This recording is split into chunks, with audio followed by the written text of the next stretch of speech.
Hello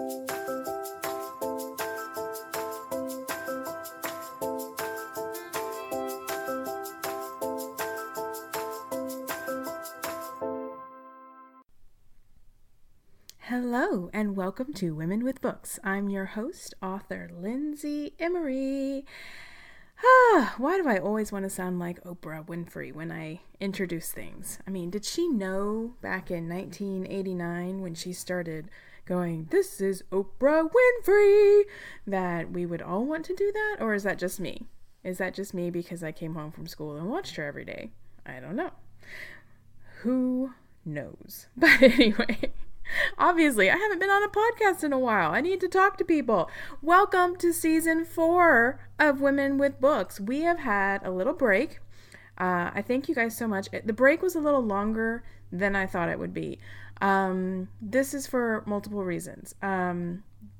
If you follow my social media or my newsletters, you might have realized January threw me for a curveball. I could not get my feet back under me. We had illness in the family. I was sick, and it just felt like February was also just everyone trying to get better, everyone trying to get back into a good routine.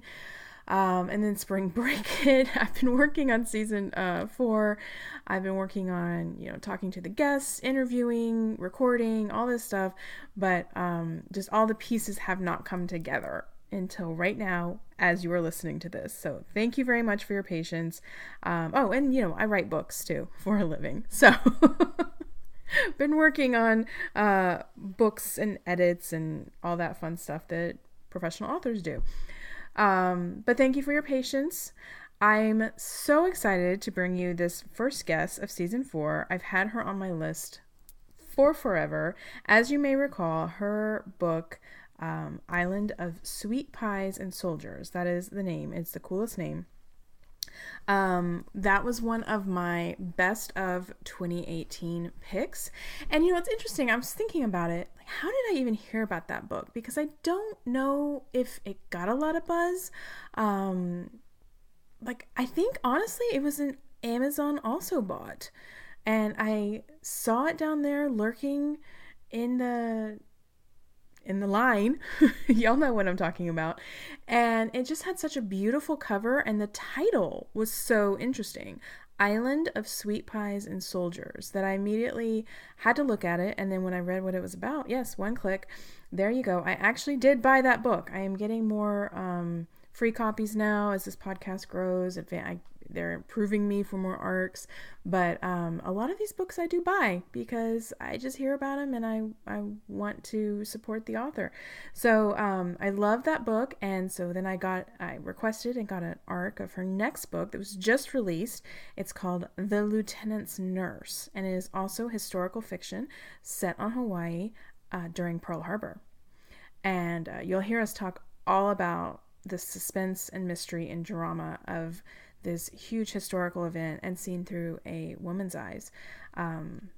It's good. It's what I love about her books is the blend of history, romance, suspense, family, humor, mystery, and the animals. I mean, it's really got something for everyone. This is something that would be a great book club pick. Everyone would be happy, and it would give everyone something to dig their teeth into, and even the guys.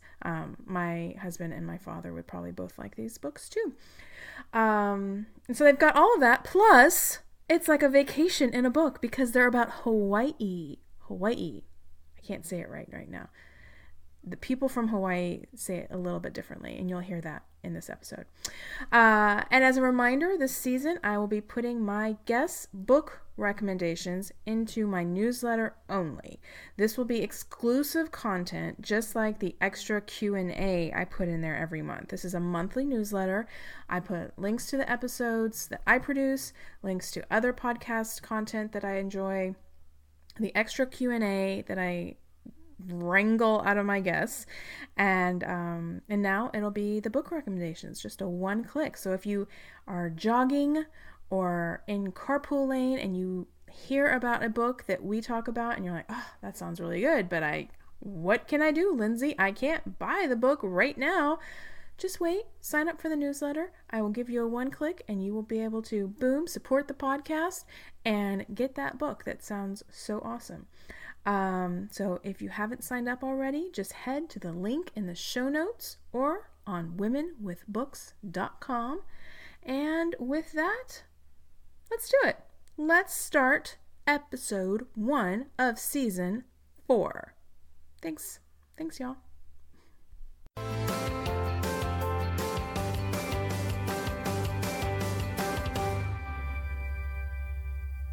Welcome to Women with Books. I have today Sara Ackerman. Welcome, Sara. Thank you. I'm super excited to be here. I am too. Or should I say aloha? Aloha. Yes, that's more appropriate. Can you tell us who you are and what you write? So I'm Sara Ackerman. My first novel came out last February, Island of Sweet Pies and Soldiers. It's a historical novel set in World War II Hawaii on the Big Island. And then I have my second novel releases next Tuesday, March 5th, and that is another World War II story. I call it a twisty female take on Pearl Harbor. I'm super excited about it. That's a good way of putting it. As you know, I was a big fan of your first book last year, Island of Sweet Pies and Soldiers. But when I tried to explain it to people, I did want to say it's more than just a historical women's fiction. It also had a mystery, it had history, it had romance, it had humor, and in that way it felt very much like a kind of a classic movie, and then it kind of had something for everyone. And I felt the same way. I got to read an arc of The Lieutenant's Nurse, and I felt the same way again. It's twisty, turny, it has a little bit of romance, it has a lot of drama, it has war, like in a way that you didn't have necessarily in Island of Sweet Pies and Soldiers. So I told my dad and my mom they would really like it. Oh, good. I know, it's funny because it's definitely, I think my publisher, it's more marketed towards women, just the cover and the titles. But I've had a lot of men actually really enjoy it because of the history part and the, it's not, I think it appeals to men just as well as women, I guess. Oh, I definitely think so. I told you in an email when we were setting this up that when I was reading the arc, I was reading it late at night and I couldn't put it down. I'm in bed with my husband when Pearl Harbor started, and I am clutching his shirt, like tugging at it, going, oh my gosh, I don't know what's going to happen. I know it's hard when you're writing about something that everybody knows about, because everyone knows about Pearl Harbor. Everyone has an uncle or a grandfather or somebody that they know, in their family or friends that was there and seen the movie, or they've been to the Arizona Memorial. And so I was like, oh, how am I going to do this? But I feel like, so that it was something new. And I just feel like because it was such an intimate kind of perspective, and by then you kind of already knew the characters, that hopefully you're engaged by then, Definitely. It got to that point. And the book starts off with, correct me if I'm wrong, these people are riding a boat to Honolulu, and it was November 30th, 1941, something like that. And you're reading that date going, that doesn't seem like such a smart thing to do. But they do it, and it becomes a fantastic book. But I want to kind of back up a little bit, and I think we might have already alluded to it, that both of your books are set in Hawaii and are set during World War II era. And you've already said that you live in, can you say Hawaii for me? I say Hawaii. Hawaii. Okay. I started saying, I have a good friend from Hawaii too. And so when she says it that way, I start to say it, and then people around me start making fun of me. But I love it so much. But obviously you're from there. And are you just inspired all the time when you're walking around your beautiful home state? Yes, I am pretty much. I've got to say, especially on the Big Island. You know, I grew up on Oahu, but my grandparents lived here on the Big Island, and I had always wanted to move here. And when I was living on Oahu, though, a lot of my books that I had written, I have several unpublished as of yet books. They were all set here on the Big Island, and it was like for me to write them, it was like I was escaping to the Big Island. And so now that I'm here, I've discovered several cool story ideas, like my third one that I'm writing now, and there's just so much to this island. Yeah. You described the setting so well, and I think it helps, or I thought when I was reading them, I thought that it helps in the books that your protagonists are both non-Hawaiian natives, in that they have both moved to Hawaii as adults. So you really get to describe the island through their eyes, you know, exotic flowers, the scents, the way the water looks. But do you think that you Hawaiians appreciate the islands the same way that non-Hawaiians do? I think we do. I think we do even more so, probably, because just having grown up with just such a deep appreciation for it, you know. And my dad, as we were kids, he'd take us on all kinds of adventures, dragging us through the forest and up the mountains, and you know, like it's like watching a sunset. It never gets old. Like you can watch a sunset every day for the rest of your life, and still you're like, oh my gosh, that sunset was so amazing. You know what I mean? And I feel like that kind of about Hawaii, where you just can't really get sick of it. And I do think that in your books, you've got these wonderful, it almost, both of them have had like hidden coves and trails and things like that where people are, you know, going on adventures. Is that based on real adventures that you've had? Yes. And it's funny because it turns out, and I didn't do this intentionally, but all my books, there's usually like a lava tube in all my books, or like an undersea cave or something. And I think because as a kid, we spent, you know, we would hike through lava tubes and there's old bones in them. I mean, it's spooky and scary, but intriguing. So those firsthand experiences for sure. I could guess, but could you tell me for sure what a lava tube is? So a lava tube is like a long, like underground tunnels where the lava would flow, like, you know, during eruptions. And they're all hollowed out. So there's lava tubes that could run from the top of the mountain to the ocean. And you could walk them. And a lot of times they'll have like a little part of it will have caved in, and that's where you can enter. And they're all over this island. That's amazing. At some point, your books are going to need tours. I mean, you're going to have to offer tours to people. That's so funny you said that, because my boyfriend works at the Maunalani Hotel. They're redoing it, and they're going to open again in November. And they're really supportive of my book. And I wanted to offer that because there's so many cool places here. And it's really a nice piece of history that you can offer people of World War II as well as Hawaii. Yeah, my next door neighbor's son moved to Hawaii, to Oahu last year, and they went to visit him, and I practically shoved a copy of your book in their suitcase. Both for the visitors, but also for the new residents. I thought they definitely needed to read about it from the perspective of history and from a native. About the lieutenant's nurse, as you said, it's a book about Pearl Harbor. Where did you get the idea to tackle such an event?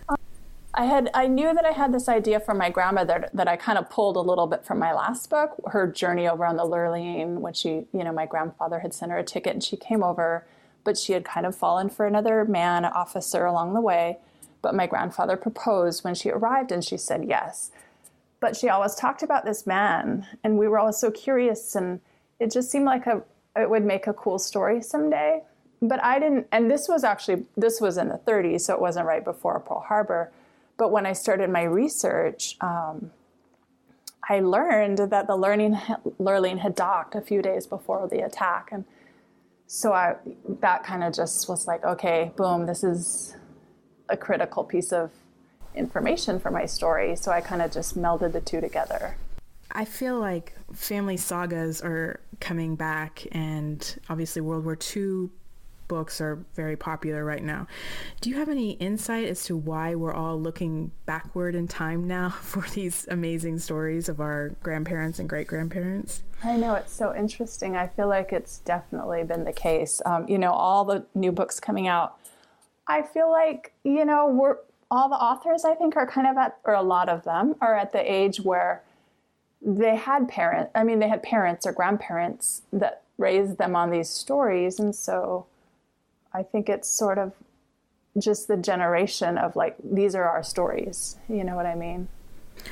Well, some families talk about their stories. My family doesn't talk about their stories. So. Well, out of my 4 grandparents, it was really my mom's mom that was the storyteller. The other ones, not so much at all. My dad's family actually left during the war. They went to the mainland via the ship, the Lurley. My dad said it was terrifying because they had to zigzag all the way to California. Because they were worried about Japanese submarines, right? Yeah, and he was a little boy, but he remembered that. But yeah, so, I was lucky because my grandmother, and it wasn't all bad. She kind of almost romanticized it, even though my mom, will say how hard it was for her because all the soldiers would spend the night at their house on the weekends, and she loved them, and a lot of them, didn't come back. And so I think that it was hard for her, but it was also like this kind of romantic time of everyone banding together and developing these great new friendships. And the lion that they had, she always talked about the lion. It's so funny. And so I think I kind of wanted to portray that, like it was two-sided for them. And maybe it is because so many of us know that there's missing parts, especially about World War II. I mean, so many of us had grandfathers that they might have come home, but they didn't want to talk about the war or what happened or what they did. I know my grandfather was in the Army Air Corps, and he was in the South Pacific, and we have tons of his pictures with no frame of reference. They're islands in the Pacific that he flew over and took pictures of, and these were the pictures he was allowed to take home with him. But, why was he taking pictures? I don't know. No one asked where these were. Was he in danger? Was they, we don't know. And so I think maybe a lot of us are trying to find some glimpse into their lives by reading fabulous books like yours. Yeah, and then, all you need is a little tiny spark, a little idea of the island, and then you can create your own story around it too, which is kind of what I did in the case of this, The Lion with Island of Sweet Pies and Soldiers, because it wasn't really my grandma's story, but I filled in my story with all of her details, kind of. Mm-hmm. Well, it was, as I said, one of my favorite books of 2018, and The Lieutenant's Nurse. I just can't wait for more people to read this one, so I have to talk to them about it. The Pearl Harbor scenes, especially, I think looking at them through a female gaze will be really interesting for some people. I'm not sure that that's happened before in fiction. It certainly isn't in the movies. The movies are all the men jumping in the planes, the men manning the machine guns, and not about the women who are mopping up the mess, literally. So for The Lieutenant's Nurse, what was the easiest part to write? I always say the beginning is the hardest part, and then the middle is the hardest part, and then the end is also the hardest part. Oh no! For their own reasons. The easiest part, I don't think any of it was easy. I really enjoyed the learning part, learning about that and coming over and just being like, wow, these people had it good. It was such a cool trip and kind of over the top luxury and fun activities, and her wonder at the ocean and the phosphorus and the whales. And I had fun writing about that. And the other part, I'd be sobbing when I wrote a lot of the times, because it was pretty intense.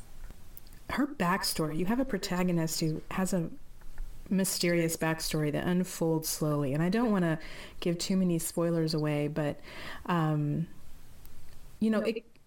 it could have just been a very straightforward story about Pearl Harbor and you would have written a fantastic book. But I think folding in kind of she has this history and how that's going to affect how she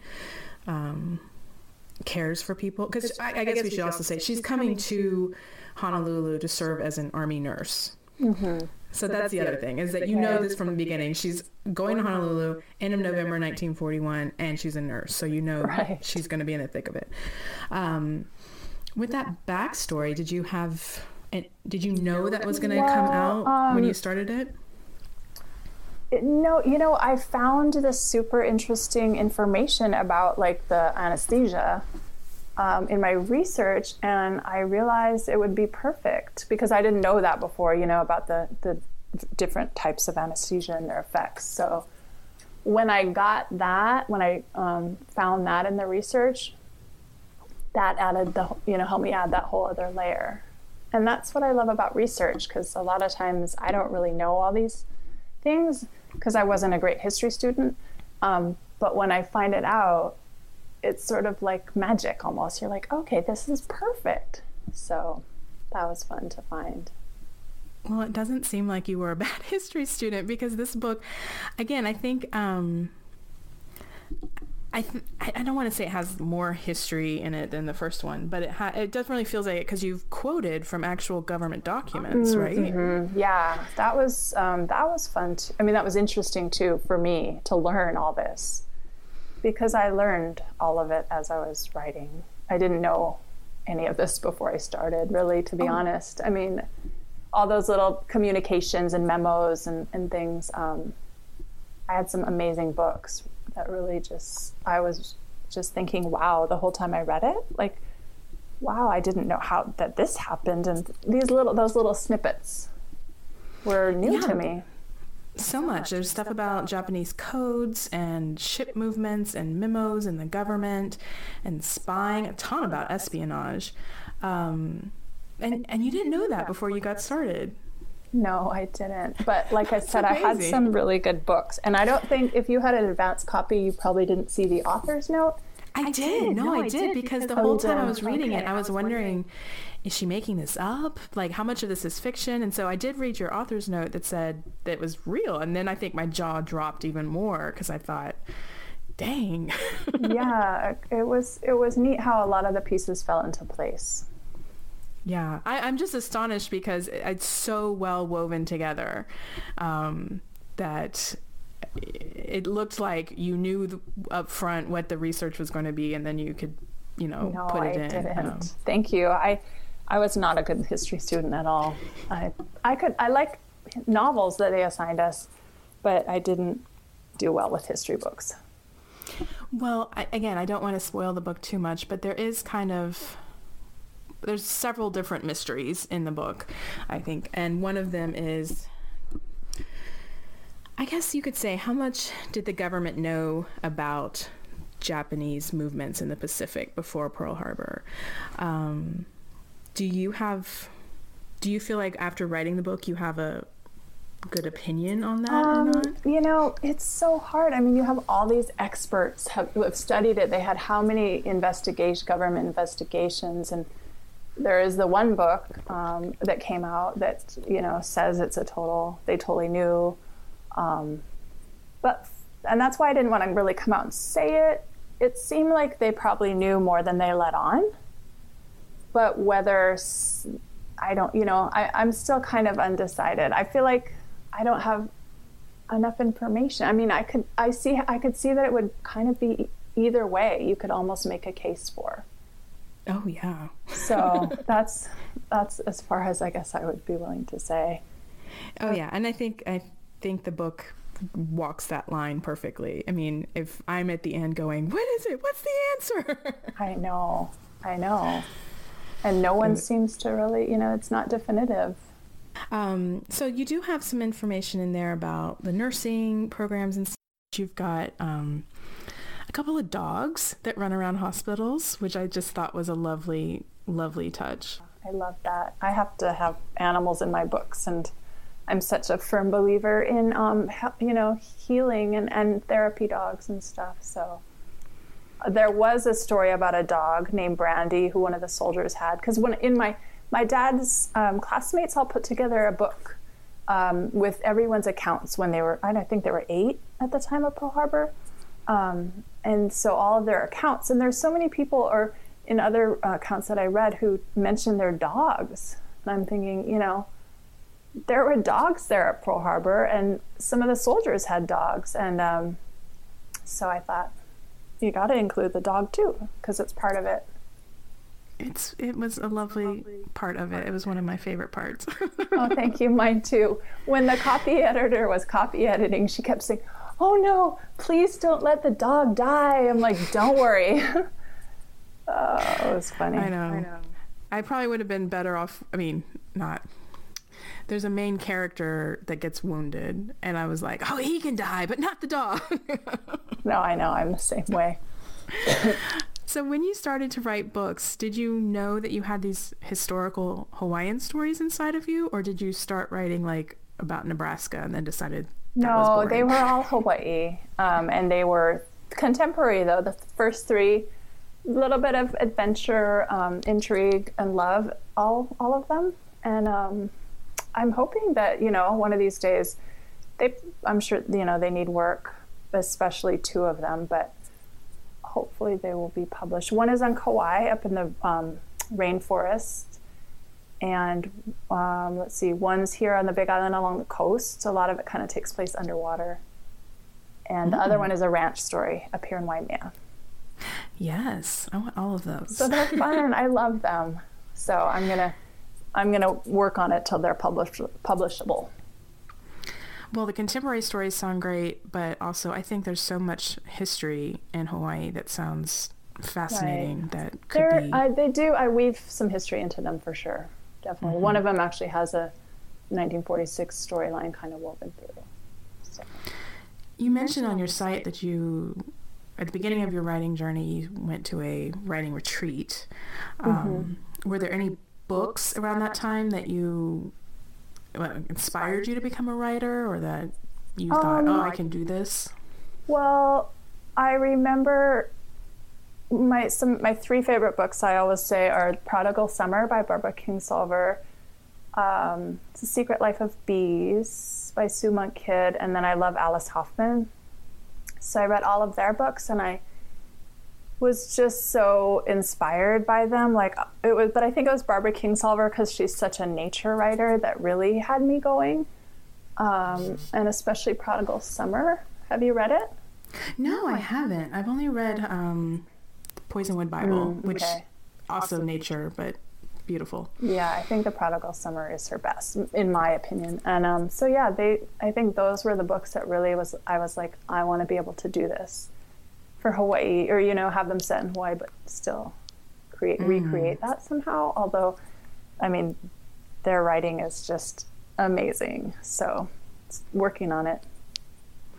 When I was little, my family actually lived in Indonesia, and when we were going back and forth from the United States, we would stop in Hawaii for different reasons. Sometimes we just had to go back to the United States for visa reasons, and Hawaii was the closest place. But I was obsessed with volcanoes when I was a little girl, and I grew up saying I wanted to be a volcanologist. Oh gosh, yes, totally. I think I did too. So, can you put some volcanoes in your books? Basically, well, this next one's set at the volcano.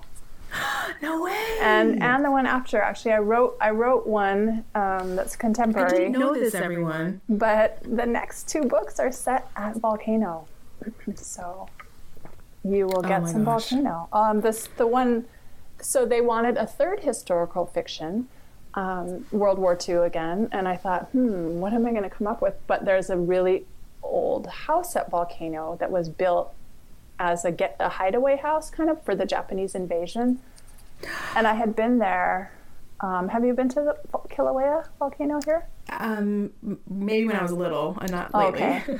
But when I found this house, I was out hiking and I found this house, and then I looked up the history of it, and I thought, oh my gosh, I got to write a book about this someday. And so they wanted another historical, and there was the military camp up there is where they had the Japanese interned at Volcano, and there was it was like headquarters for the army during the war, and so there's a lot of really cool history there too. So it is set there. It's fun. I cannot wait. Is that going to be next year? I think it's June of 2020. I just finished the first draft. Okay. And hopefully they'll like it. You can be a beta reader if you want. Yes, please. Okay. I don't know how hard I have to hit, Sarah. I need some beta readers. I can always use critique partners. Yay. When you were growing up, what kind of books did they give you to read on Oahu? Well, my mom was a kindergarten teacher, and so that helped. Yeah.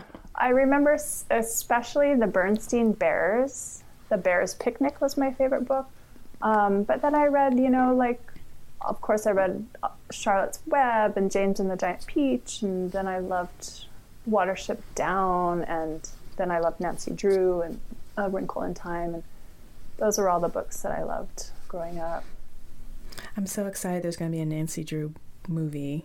I know. I think it's coming out this summer. It's my inner 10-year-old got really excited. Somebody just told me that they saw a Nancy Drew movie, this 12-year-old girl, and she said it was really, her little sister was really scared, and this was like 2 days ago, and I meant to look it up, actually. I'm like, what? I didn't think it was coming out till this summer, but maybe there's multiple ones. Yeah, I gotta look it up.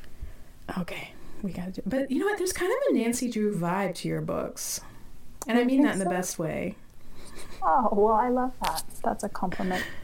Well, just because they go down these, like I said before, these secret paths, and there's mysteries that are serious mysteries, but they're not, I don't know how to say it, not like someone's about to get killed right then. Right. Well, I mean, I tend to obviously write, I like to read and write more uplifting stories. I think lighter stories. When people ask you for recommendations, is there a book or an author that you always recommend? Well, lately I've been recommending Where the Crawdads Sing. Have you read that? I haven't, but I have several good friends that are all reading it, so I'm sure it's about to be New York recommended Times to me. #1 bestseller for a while now. It's amazing.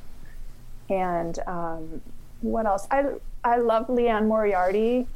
I love her books, although I haven't read her latest. And I have Book of the Month, so I just got a bunch of Book of the Month books because I didn't get it for like 6 months, and I got Ellen Hilderbrand, Winter in Paradise, and that was a page turner, as was what is it, One Day in December? That sounds about right. I think that's the one. Yes. That was Reese Witherspoon picked too. Yes. Those were fun. So, but Where the Crawdads Sing It is kind of what I tell everybody. And then I loved What Alice Forgot by Leanne Moriarty. You said I asked you to fill out the questionnaire for the newsletter, and you said something about beach books, and I almost feel like that's a genre. I don't know how to describe it. But it's like the Elin Hilderbrand books where you just know you can sit by a pool or something and really waste the afternoon away. Totally. Be completely sucked in. Yeah. So is there a book or genre that people would be surprised that you like? I've gone through phases, and it just depends. Like I've gone through like science fiction to really into like mountain climbing books, even though I'm not a mountain climber, to like I read all the teenage Twilight and Aragon, and then I read historical fiction. It kind of, I guess I go through phases. So I mean, I probably don't read much horror, and I used to read more like kind of gnarly, I guess, thrillers and which I do enjoy, but yeah, I think it just depends what I'm in the mood for. When people are coming to Hawaii, besides your books, are there other Hawaiian authors that you would recommend or tell people, or books about Hawaii that you would tell them to read? Everybody loves Molokai.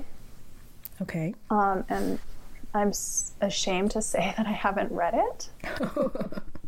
And I think that, and maybe other people in Hawaii feel like this about my books, but like I want to escape from, I want to go to other places. I've been to Molokai a million times. I grew up on the Kalapapa and the leper colony stories, which are really heartbreaking. But I feel like I've heard so much about it and read so much about it that I want to read other things. You know what I mean? I want to go to different places in my books. But everyone loves that. I enjoyed The Descendants by Cowie Hemmings. And it was kind of fun because I knew all this, you know, I knew all the settings, and she's a really great writer. So I would recommend her. But yeah, that's about it. I plan on reading Molokai. I do. I think that completely makes sense, though. I mean, we all read books to see new places in our head. Mm-hmm. And, you know, I love reading things about English countryside. And, you know, even when I'm on vacation, I want to read about rainy places because I don't want to be in the hot. Yeah, exactly. I love reading about the snow and mountains and that kind of thing.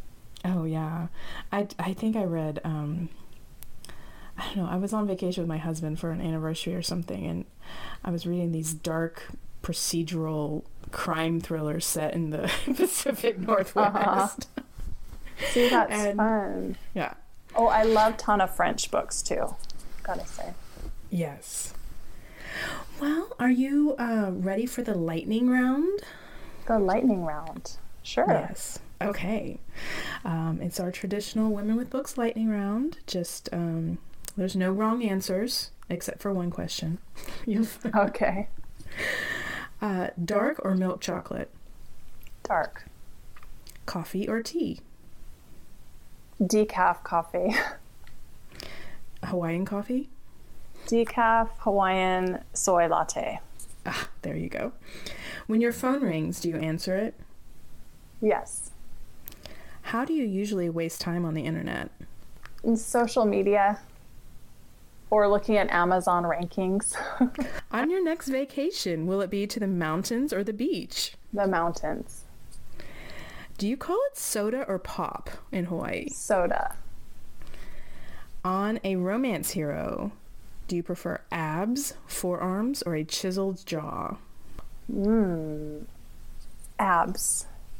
Are you more likely to buy a book that has a cover with abs on it or a beach scene? A beach scene. And very important and last question, what are your feelings about turning to the last page of a book first? I never do that. No, but this question always opens up a cool discussion. For the people that do it, they have really well thought out reasons. Oh my gosh, I feel like it would totally ruin the whole book for me. Definitely. I know, because even things like a Pearl Harbor book, and I'm pretty sure I know how that turns out. I mean, I guess in my case, like I probably would forget it by the time I was even a third of the way through the book. I would forget what the last page said. So it could be okay, but I've never even thought about it. So how can people get in touch with you? Well, I love Instagram the best on social media. I like pictures, and so I'm Sara Ackerman Books there. And then Ackerman Books at Facebook and Twitter also.